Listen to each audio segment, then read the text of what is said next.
অল্প খাইছে ভিতরে টিনি ইনফেকশন ডার্মাটাইটিস হইয়া মাথাটা শেষ হয়ে গেছে অল্প অল্প খাবে অল্প অল্প খাবে সব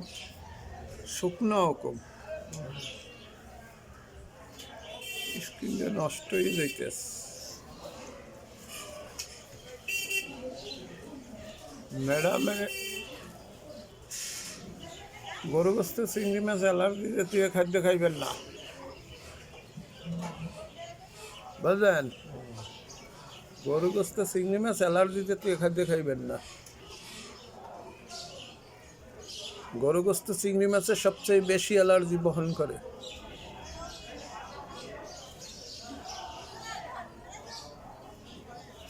ইস এই পাশে আরে সর্বনাশ